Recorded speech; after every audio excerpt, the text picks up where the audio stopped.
നമ്മൾ ഈ വേങ്ങരയിലേക്ക് വരുമ്പോൾ വേങ്ങരയിൽ KM ഷാജി സാഹിബും അതേപോലെ തന്നെ സബാഹ് എന്ന് പറയുന്ന LDF സ്വതന്ത്രനും തമ്മിലുള്ള പോരാട്ടത്തിൻ്റെ കാര്യങ്ങളാണ് വാർത്താ മാധ്യമങ്ങളിലൂടെ വന്നുകൊണ്ടിരിക്കുന്നത്.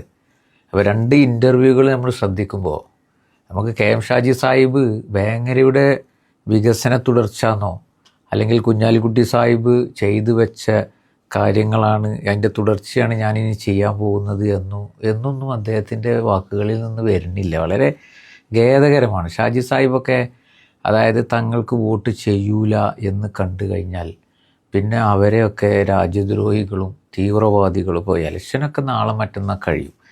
പക്ഷേ നിങ്ങളൊന്ന് ആലോചിച്ച് നോക്കൂ, തങ്ങൾക്ക് വോട്ട് ചെയ്യാത്ത ആളുകളെ അത്തരത്തിൽ തങ്ങളുടെ നിലപാടുകളെ ഇപ്പോൾ വോട്ട് ചെയ്യാതിരിക്കാൻ പല കാരണങ്ങളുണ്ടാവും. ഇപ്പോൾ ഷാജി സാഹിബിൻ്റെ അവസ്ഥ തന്നെ നമ്മൾ പരിശോധിച്ച് നോക്കുമ്പോൾ വേങ്ങരയിൽ അദ്ദേഹത്തിൻ്റെ സ്ഥാനാർത്ഥിത്വവുമായി ബന്ധപ്പെട്ട് ഇൻ്റർവ്യൂ നടക്കുകയാണ് മാധ്യമങ്ങളോട്. അദ്ദേഹം പറയുന്നത് വർഗീയവാദികൾ, രാജ്യദ്രോഹികൾ, ഇവരെ വോട്ട് വേണ്ട അവരെ വോട്ട് വേണ്ട എന്ന് പറയാമെന്നല്ലാതെ വേങ്ങരയുടെ അടിസ്ഥാനപരമായ ആ മണ്ഡലത്തിൻ്റെ പ്രശ്നങ്ങളെക്കുറിച്ച് അദ്ദേഹം സംസാരിക്കുന്നത് നമ്മൾ കേൾക്കണില്ലല്ലോ. നിങ്ങളൊന്ന് ആലോചിച്ച് നോക്കൂ.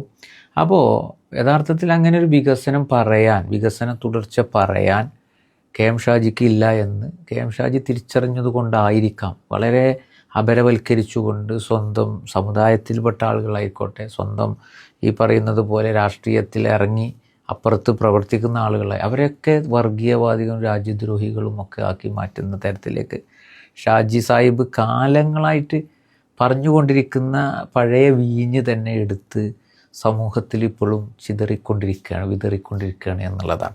നോക്കൂ, സബാഹ് എന്ന് പറയുന്ന LDF സ്വതന്ത്രൻ, അദ്ദേഹത്തിൻ്റെ വാക്കുകൾ നമ്മൾ കേൾക്കണം. അദ്ദേഹത്തിൻ്റെ ഇൻ്റർവ്യൂകളൊന്ന് കേട്ട് നോക്കുന്നുണ്ടോ? അദ്ദേഹം ഇതൊന്നും പറയണില്ല. വർഗീയവാദി, തീവ്രവാദി, അവരെ വോട്ട് വേണ്ട, ഇവരെ വോട്ട്, ഇതൊന്നും അദ്ദേഹത്തിൻ്റെ പ്രശ്നമല്ല.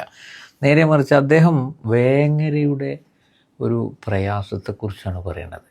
അവിടെ കിടത്തി ചികിത്സയില്ല, ഹോസ്പിറ്റൽ സംവിധാനങ്ങൾ കാര്യക്ഷമമായി പ്രവർത്തിക്കുന്നില്ല, അതേപോലെ തന്നെ അവിടുത്തെ ഒരുപാട് വിഷയങ്ങൾ, കോളേജുകളെക്കുറിച്ചും മറ്റുള്ളതൊക്കെ പറഞ്ഞ് അടിസ്ഥാനപരമായ ഒരു മനുഷ്യൻ്റെ ജീവിതവുമായി ബന്ധപ്പെട്ട് അടിസ്ഥാനപരമായി ഇല്ലാത്ത കാര്യങ്ങളെക്കുറിച്ച് പറയുന്നു. അതായത് വേങ്ങരയുടെ വീർപ്പുമുട്ടലുകളെക്കുറിച്ച് പറയുന്നു, ശോചനീയ അവസ്ഥകളെക്കുറിച്ച് പറയുന്നു.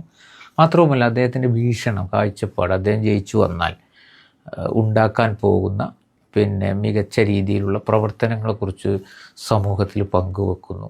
ശരിക്കും അദ്ദേഹത്തിൻ്റെ ഇൻ്റർവ്യൂ കേട്ട് കഴിഞ്ഞാൽ യഥാർത്ഥത്തിൽ ഒരു രാഷ്ട്രീയക്കാരൻ, ഒരു പൊതുപ്രവർത്തകൻ, ഒരു മണ്ഡലത്തെക്കുറിച്ച് വിലയിരുത്തി ഒരു മണ്ഡലത്തിൻ്റെ പ്രതിനിധിയായി നിന്നുകൊണ്ട് വോട്ട് വാങ്ങുമ്പോൾ ശരിക്കും ആ മണ്ഡലത്തിൻ്റെ വികസനങ്ങളും ആ വികസന പരാജയങ്ങളും, അതായത് അവിടുത്തെ ഭരണ പരാജയങ്ങളെക്കുറിച്ചാണല്ലോ വിലയിരുത്തുക. ശരിക്ക് നമ്മുടെ നാട്ടിൽ അത് ഇല്ലാതെ പോകുന്നു എന്നുള്ളത് ഖേദകരമാണ്. ഏതായാലും സബാഹിൻ്റെ ഭാഗത്ത് നിന്ന് അത്തരത്തിലുള്ള പ്രതികരണങ്ങളാണ് വന്നുകൊണ്ടിരിക്കുന്നത്. നിങ്ങൾ ഇതിപ്പോൾ ഞാൻ പറയുമ്പോൾ ഏതെങ്കിലും പക്ഷം പിടിച്ച് പറയുകയാണ് എന്നുള്ളത് നോക്കണ്ട. നിങ്ങൾ വേങ്ങരയിലെ ഉത്ബുദ്ധരായ വോട്ടർമാർ, ഏതൊരു രാഷ്ട്രീയ പാർട്ടിക്കും തലവെക്കാത്ത, എൻ്റെ ഭാഷയിൽ പറഞ്ഞാൽ തരിപ്പ് പോകാത്ത ആളുകൾ രണ്ടുപേരുടെയും ഇൻ്റർവ്യൂ എടുത്ത് പരിശോധിച്ചാൽ മതി.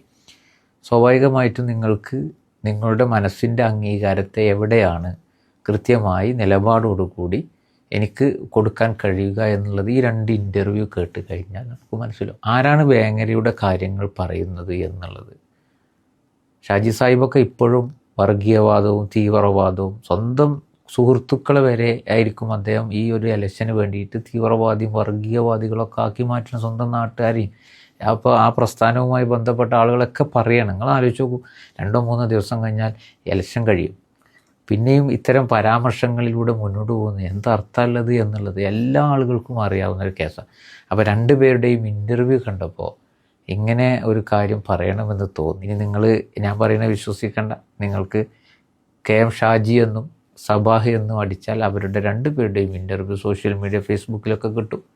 നിങ്ങൾ വിലയിരുത്തിയിട്ട് നിങ്ങളുടെ സമ്മതിദാന അവകാശം, മനസ്സിൻ്റെ അംഗീകാരം നിഷ്പക്ഷമായി ചിന്തിച്ചുകൊണ്ട് ആർക്കാണ് അവർക്ക് കൊടുക്കുക എന്നുള്ളത് തന്നെയാണ്. അതിൽ തർക്കമൊന്നുമില്ല. ഏതായാലും ഇവരുടെ ഇൻ്റർവ്യൂ കാണുമ്പോൾ നിങ്ങൾക്ക് ആ വ്യത്യസ്തത മനസ്സിലാകും എന്നുള്ളതാണ് ഇതിൽ സൂചിപ്പിച്ചിരിക്കുന്നത്. നിർത്തുന്നു. നന്ദി.